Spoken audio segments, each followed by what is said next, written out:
So today, as I intersect with my group here that you see oncoming, let's talk a little bit about cars and handling them and what happened on our little group ride here. First thing I'll say is that I've noticed over the last few years, especially after the lockdowns and a lot around the Chicago area, that drivers have a little bit less patience than before. Uh, it does feel like there's a little bit less, I don't know, respect if that's the correct word or not, but it doesn't feel quite as comfy and safe out on the roads as it used to be. And I've done plenty of miles out on the streets. And so, because of that, in general, I try not to be too antagonistic to drivers, even though I may have the right of way. I don't necessarily always push it in that direction. And that's because when I used to teach motorcycle safety, there was a difference in being correct. You could legally be correct, but end up in the hospital because you're not willing to give way if a car is accidentally or doesn't notice you if they're going into your lane or something along those lines. So you can be right and end up hurt, or kind of take the approach of the fact that you're not going to win the battle against any vehicle. So in general, when I ride, and even when we ride as groups, we look like we're pretty spread out here. We do have a very good awareness in terms of where the cars are. If you watch any of my other videos, the ambient ones, you'll hear that we're constantly yelling car back. When we do that, we typically are sliding over or getting into single file, letting the cars get by so that we are not in their way, because we do understand that we're doing only 20 or 25, which as a cyclist that's a pretty decent speed, but as a car that's not the best speed. And so because of that, we try to really work with drivers. We're riding the same routes every week, and because of that, we're passing a lot of times the same people, sometimes the same cars, because folks are going from work, and it's not worth being right and irritating drivers. But at the same time, there is a little bit less, it feels like, respect from cars as well. So let's kind of dive into the analysis of what happened here. I'm going to go ahead and skip forward. So here we are a little ways down Sheridan Road, and we are approaching a red light. There's a little climb before we have to turn off of Sheridan Road, and we hit this red light. You may have seen previously, like if cyclists run through this light, then that happens, but in this case there's a car there, so kind of going around the car when it's just going to immediately start passing us doesn't make sense. So we all come to a complete stop so that the vehicle can go ahead and proceed. And it's really small stuff like this, which is, kind of expected, as one would say, that, you should be stopping anyway. But it's just different from what it would be if the roads were completely empty. So we are aware of that. Here we go up this little climb, and this is kind of the first time that the pace will really slow down in the last few miles, and the group will start to break apart. There is a car that tries to pass us here, and really in this instance the car shouldn't have been. You can see the single yellow line, but aside from that, whether there was a line there or not, the reason that car shouldn't be passing us is obviously just visibility. They can't see what's ahead in these oncoming cars, and we are entitled to actually be using the entire lane. There's a bike lane. Obviously we don't have to stick to it, and I don't know if drivers know this or not, but a bicycle does not have to stay in the bike lane, at least in most areas. There may be some local ordinances in various places that mandate it, but for the most part you are allowed to be on the road with the vehicles. We have to turn here. The road continues, and it kind of goes down into a little ravine, and it goes into the ravine, which does not allow bicycles. There's a sign there on the right. You can sort of see it here, and it says no bikes. So this route that we're taking is a very high traffic route for cyclists. You will constantly see oncoming bikes here. You will see groups coming through here. This left-hander, and then the right-hander that we take on, I forgot the name of the road. I want to say maybe it's called Old Green Bay Road. But this route is always extremely congested with bikes because this is the only way that we can go. Cars can continue going straight on Sheridan Road. We cannot. We have to turn here. I guess we could, but there are police that sit down there often enough, and frankly, it gets so windy and twisty. It's actually quite beautiful to go riding through there on a motorcycle because you do get to lean a little bit left and right, and there's some very sharp turns. It kind of goes down. It's very foresty for this extremely short eighth of a mile, something along those lines.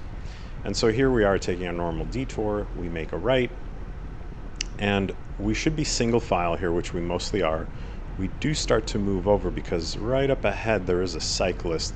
We start passing him. You'll see him just as I round the corner. Way up ahead there's a cyclist, so we begin to move over.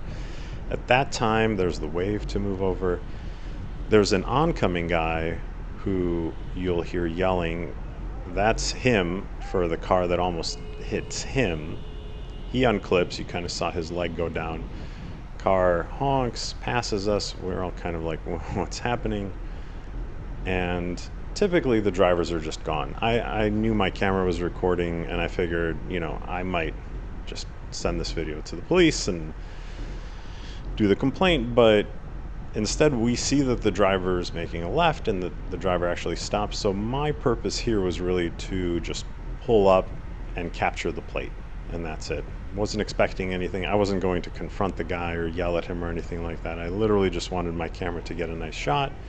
He rolls forward, comes to a stop, fires one pepper spray shot, second pepper spray shot at one of our riders, and that's pretty much it right there. Not exactly what we were expecting. Most of the folks saw it, especially when it's backlit. You could see it pretty clearly. We had the police show up, paramedics, they cleaned out his helmet, and we actually did end up proceeding and riding forward. He stayed back to identify the driver along with a couple other guys, but yeah, so that was very fast how it happened. Past us, pepper sprayed, and so we were here for maybe about 20-30 minutes kind of working with the police, telling them exactly what happened, and he was getting cleaned up by the paramedics. Initially what happened was that the police took the guy that was pepper sprayed to the house. We were able to get the plate off the camera. I just pulled the footage immediately and showed them, and they went and started to identify him. He ended up actually calling the house because the driver was apparently not the owner of the vehicle. At least that's what was told to me. So he called, he said that he did it. The next day I was asked to bring the footage in to the police. I loaded it on YouTube previously, and you might have seen that. I put it as its own little segment for them to download.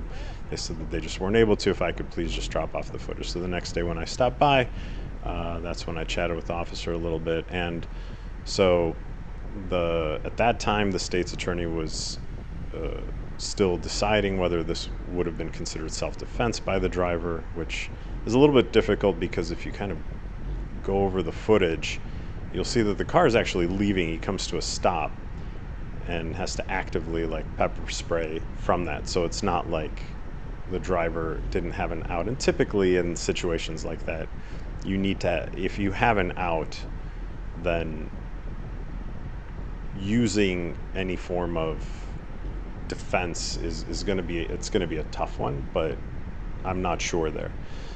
The other guy, the oncoming rider, the one who was almost kind of hit and had to pull off to the side, last I heard he was actively pursuing a lawsuit, a civil suit against the driver, because he did ask me for a copy of the footage and said that he was working with an attorney or something along those lines. I'm not 100% sure because I haven't checked or kept in touch with him, so I don't want to throw out more out there than what actually is.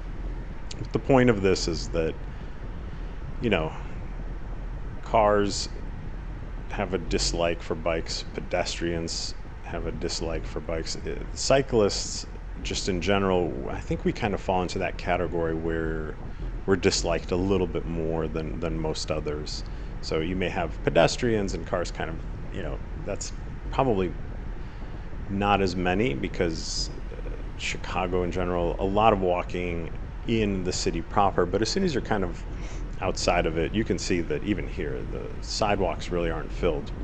There's significantly more cycling traffic here, and I think that ultimately leads to um, a stronger dislike of bikes. I've watched some GCN videos, and they talk about how everybody hates bikes, and they will default to blaming the cyclist. If there's an accident between a vehicle and a bicycle, that a lot of folks assume that it's the bicycle. It was some survey.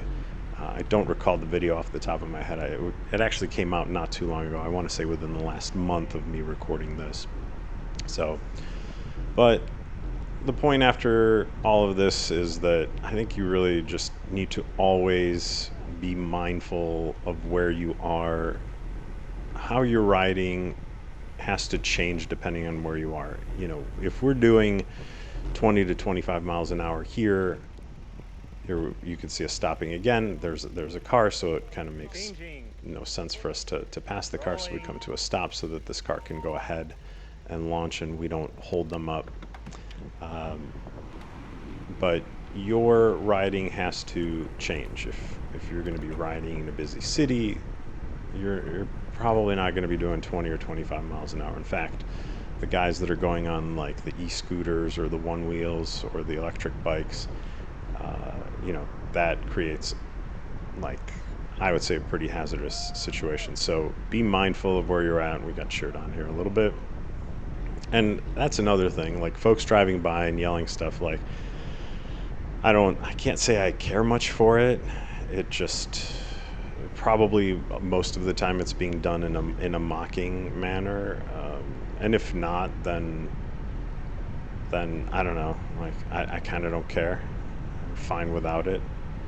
We are, after all, riding in basically expensive tactical underwear because we're about as skin tight as it gets. We think we look all cool. We're wearing colors that you would never really wear out anywhere else. But all that to say that,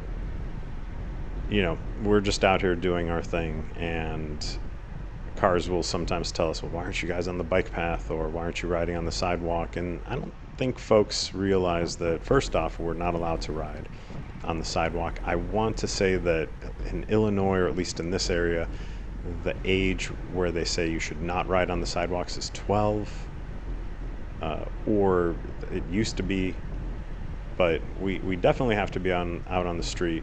But aside from whether we have to or not, we have a right to it as well. And because, in the Chicago area, the outdoor cycling is really just sort of like a 6-7 month long thing. So drivers get used to having the roads all to themselves. And then as soon as we're back out in the springtime, the irritation kind of picks up. So in any case, this was our ride. I'm not going to do the full video today. Feel free to add your own comments or stories or links to your own videos if you have something that's happened to you like that. I wish that scenarios like this were rare, but I have, in my month or so of putting these videos together, I've recorded, this was actually the third incident. Another one was a car making a right turn in front of me. I was able to come to a stop and just avoid the front tire as she made the right turn. This was in Evanston, and actually there was two. There was another right-hand turn that was near Northwestern University, and then there was a car that almost turned left in front of me. And this is why I ride very defensively. This comes from my motorcycle riding days. I had the right of way in each of those scenarios, but none of that matters if I would have gotten hit. And at best, nothing happens. At worst, I'm injured, or at best, just the bike is damaged, I guess I could say. But in any case, be mindful, watch how you ride defensively, turn your head, especially in groups, know who's behind you, know who's in front of you. If anything, it's better to over communicate than under communicate. And yeah, See you on the next video.